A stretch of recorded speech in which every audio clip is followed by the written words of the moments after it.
मी धनश्री रेवडेकर. पाहूया दिवसभरातल्या शिवसत्ताच्या काही ठळक घडामोडी.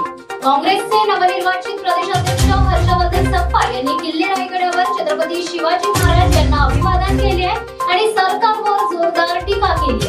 छत्रपती शिवाजी महाराजांनी समाज आणि देश कसा असावा याचा आदर्श घालून दिलाय.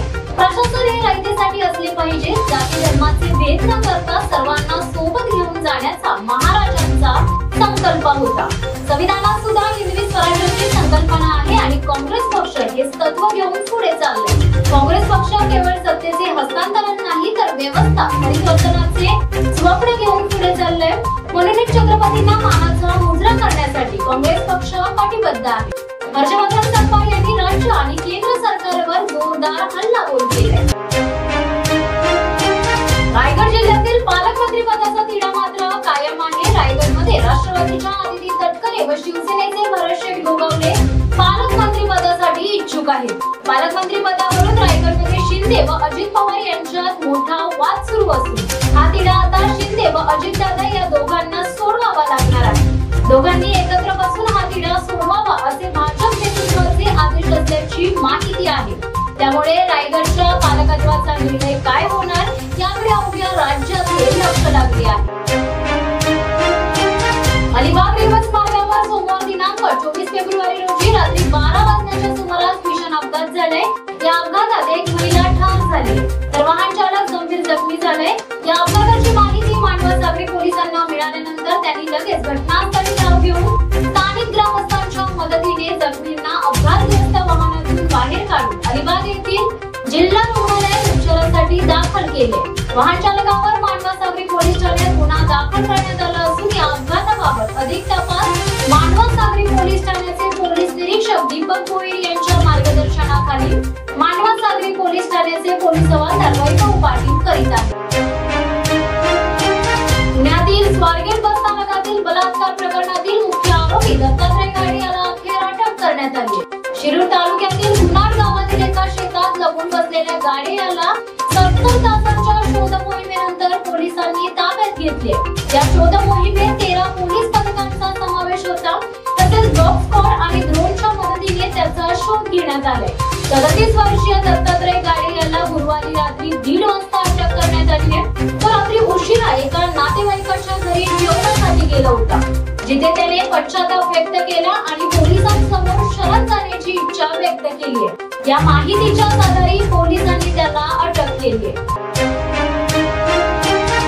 ठाणे शहरात लोकमान्य नगर, इंदिरानगर, ज्ञानेश्वर नगर, वागळे इस्टेट आणि वर्धक नगर येथे तलवारी घेऊन सशस्त्र गुंडांच्या गटाने दहशत पसरवली आहे. पोलीस तपासानुसार संशयितांची ओळख सागर तडवी, अजय जगताप, आज्ञा अप्पा चौगुले, बबली म्हात्रे आणि सचिन राय अशी झाली आहे. हे सर्व वागळे इस्टेट परिसरातील हद्दपार केलेल्या आरोपींमध्ये असल्याचे वृत्त आहे. अधिकारी या घटनेची चौकशी करीत आहेत आणि पुढील कारवाई अपेक्षित आहे. पेन विधानसभेत महाराष्ट्र नवनिर्माण सेनेच्या वतीने मराठी राजभाषा गौरव दिनानिमित्त पेन विधानसभेतील महाराष्ट्राच्या प्रशासकीय सेवेत गेल्या अनेक वर्षे उत्तम सेवा करणाऱ्या सर्व प्रशासकीय अधिकारी यांचा यथोचित सन्मान व सत्कार करण्यात आलाय. मनसेचे रायगड उपजिल्हाध्यक्ष संदीप ठाकूर यांच्या पुढाकाराने विविध कार्यक्रमांचे आयोजन यशस्वीरित्या करण्यात आले. सामाजिक कार्यकर्ते आणि शेतकरी कामगार पक्षाचे ज्येष्ठ नेते पांडुशेठ घरात यांनी उर्वेनोड येथील मंदिरात प्रतिवर्षीप्रमाणे महाशिवरात्री साजरी केली आहे. यावेळी सर्वपक्षीय नेते दर्शनासाठी येत असतात. यावेळी पांडुशेठ घरात यांनी नागरिकांना शुभेच्छा देत आपले मनोगत व्यक्त केले. महाराष्ट्र नवनिर्माण सेना पनवेल यांच्या विद्यमाने मराठी भाषा दिनानिमित्त रायगड जिल्हा अध्यक्ष योगेश चिले यांच्या माध्यमातून अभंग वाचन कार्यक्रमाचे आयोजन करण्यात आले होते. यावेळी मोठ्या संख्येने नागरिकांनी सहभाग घेतला होता. तसेच सर्व पक्षीय नेत्यांनी उपस्थिती दाखवली. यावेळी योगेश चिले यांनी आपले मनोगत व्यक्त केले. सावंतवाडी उपजिल्हा रुग्णालयातून गोवा बांबोळी येथील रुग्णाला घेऊन जाताना 108 या रुग्णवाहिकेने अचानक वाटेतच पेट घेतलाय. त्यात रुग्णवाहिका जळून खाक झालीय. ही रुग्णवाहिका गुडमार्ग प्राथमिक आरोग्य केंद्राची होती. ही घटना सोमवारी रात्री 1 वाजण्याच्या सुमारास कोलवाड येथे मुंबई गोवा महामार्गावर घडली. सुदैवाने रुग्णाला तात्काळ बाहेर काढण्यात आल्याने मोठा अनर्थ टळलाय. गाडी सर्व वेळीच बाहेर पडले। मागचा येथील अग्निशमन दलाने ही आग आटोक्यात आणली आहे। कोणीही जखमी झाले नसून अन्य रुग्णवाहिकेतून रुग्णाला बांबोरी रुग्णालयात दाखल करण्यात आले। राज्यातील कांदा उत्पादक संकटात असतानाही कांदा निर्यातीवरील 20% निर्यात शुल्क कमी करण्यासाठी केंद्र सरकारकडून कोणतेही प्रयत्न केले जात नाहीत।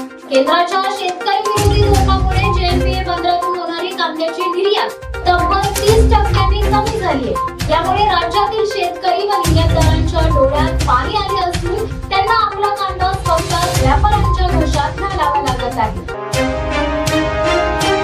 तर या होत्या दिवसभरातल्या शिवसत्ताच्या ताज्या घडामोडी। अशाच ताज्या घडामोडी पाहण्यासाठी शिवसत्ता टाइम्सला नक्की सबस्क्राइब करा। खूप धन्यवाद। धडक बेधडक वृत्त देणाऱ्या आपल्या शिवसत्ता टाइम्स न्यूज चॅनलला लाल बटन दाबून सबस्क्राइब करा आणि बेल आयकॉनला क्लिक करायला विसरू नका।